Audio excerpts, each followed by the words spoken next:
Mahirap talagang basahin ang totoong nararamdaman ng isang tao, lalo na kung ang intensyon niya ay magpanggap na mahal nila tayo.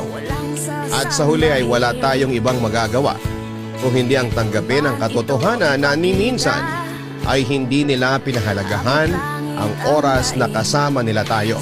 Masakit isipin na sa kabila ng totoong pagmamahal, pagpapatawad at pagsasakripisyo na ibinigay mo, ay ikaw pa rin ang naiwang nasasaktan.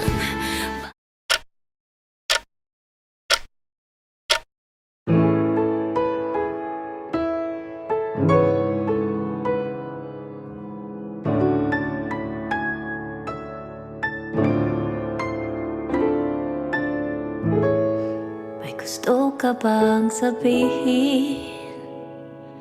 Ba't di mapakali?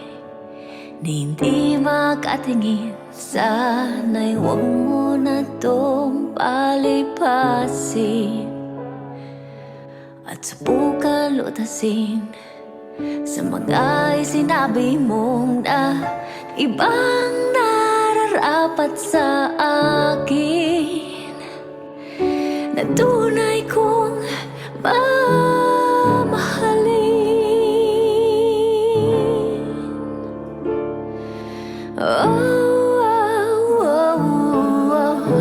Wag na wag mong sasabihin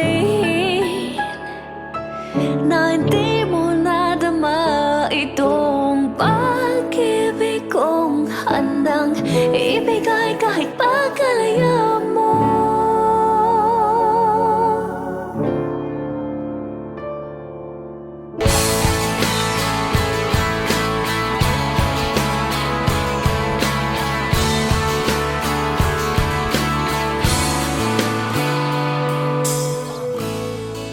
Gusto ka bang sabihin?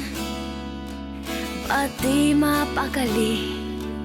Ni hindi makatingin, sana'y huwag mo na tong palipasin at subukan lutasin sa mga sinabi mong na ibang